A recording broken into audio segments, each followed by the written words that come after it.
Doctor Ramadevi.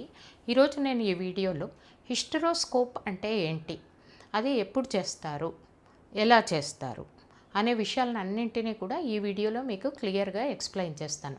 ముందుగా hysteroscopy అనేది ఇది ఆపరేషన్ కాదు, కోతలు ఉండవు. ఇది డాక్టర్లు కొన్నిసార్లు మీరు ప్రెగ్నెన్సీ రాకపోయినా లేకపోతే ఏదన్నా వేరే ప్రాబ్లంతో పోయినప్పుడు డాక్టర్స్ మీరు హిస్టరోస్కోపీ చేయించుకోండి అంటారు. అప్పుడు చాలా భయపడతారు, ఇదేమన్నా ఆపరేషనా, తర్వాత ఏమి ఇబ్బంది ఉంటుంది, నొప్పి ఉంటుందా, ఇవన్నీ భయపడతారు. కానీ ఇది ఏమీ భయపడాల్సిన అవసరం లేదు. ఇది పెద్ద ఆపరేషన్ కానే కాదు. ఇది ఒక ఇన్స్ట్రుమెంట్ అంటూ దీనికి ఒక చిన్న గొట్టంలాగా ఉంటుంది, ఒకవైపు ఏమో లైట్ ఉంటుంది, అట్లాగనే దానికి కెమెరా కూడా ఉంటుంది. మామూలుగానే దీన్ని వెజైనా ద్వారా అంటే యోని మార్గం ద్వారా సర్విక్స్ నుంచి గర్భాశయం లోపలికి ప్రవేశపెట్టి అందులో ఏదైనా ఉంటే అవకతవకలు చూడ్డానికి మాత్రమే దీన్ని ఉపయోగిస్తారు. ఎప్పుడు చేస్తారు అనేది క్వశ్చన్. ఎప్పుడు చేస్తారు అంటే ఎప్పుడైనా కూడా మీకు ఓవర్ బ్లీడింగ్ అవుతా ఉన్నా కూడా, రెండవది ఒకసారి పీరియడ్స్ ఆగిపోయి ఉంటాయి, మెనోపాస్ వచ్చి ఉంటుంది, తర్వాత మళ్ళీ బ్లీడింగ్ ఏదన్నా స్టార్ట్ అయినా కూడా అది రెండో కారణం. మూడో కారణం ఎక్కువ మంది ఇప్పుడు చేస్తున్నది ఇన్ఫర్టిలిటీ అంటే సంతానలేమి. 2 సంవత్సరాలు 3 సంవత్సరాలైనా పిల్లలు కలగకపోయినప్పుడు, మామూలు మందులతో కూడా పిల్లలు కాకపోయినప్పుడు ఇంకా దీన్ని అడ్వైజ్ చేస్తారు. ఈ హిస్టరోస్కోపీ ఒకసారి చూసి ట్యూబ్స్, గొట్టాలు లేకపోతే గర్భాశయం ఎలా ఉందో చూడాలి అని చెప్పి మీకు చెప్తారు. నాలుగోది వచ్చి రిపీటెడ్ అబార్షన్, గర్భం వస్తూ ఉంటుంది కానీ పోతూ ఉంటుంది. ఇలాంటి టైంలో కూడా దీన్ని ఏమన్నా లోపం ఉందా గర్భాశయంలో అని చూడడానికి ఉపయోగపడతారు.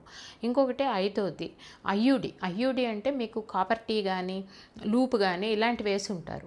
ఒక 2 years 1 year తర్వాత కింద థ్రెడ్స్ కనిపించవు. డాక్టర్ దగ్గర పోతే స్కాన్ చేసి లోపల అది ఇరుక్కుపోయింది, దాన్ని తీసేయాలంటారు. అలాంటప్పుడు కూడా ఈ హిస్టరోస్కోపీ అనేది చేస్తారు. సో ఇలాంటి కండిషన్లో చేస్తారు. రెండోది ఎలా చేస్తారు, ఆల్రెడీ నేను చెప్పాను, ఇది వెజైనా నుంచి లోపలికి ప్రవేశపెడతారు.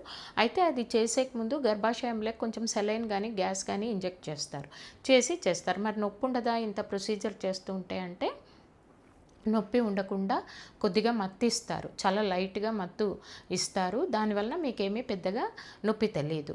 తర్వాత ఇది జరిగిన తర్వాత ఏమైనా నొప్పి ఉంటుందా, జరిగిన తర్వాత కొద్దిగా నొప్పి అయితే ఉంటుంది. అయితే 1-2 రోజులు కొంచెం బ్లీడింగ్ కూడా అవుతుంది. ఈ నొప్పికి చిన్న నొప్పి మాత్రం వేసుకుంటే తగ్గిపోతుంది. తర్వాత అది పెద్దగా ఇంకా మరీ నొప్పి ఏమీ ఉండదు.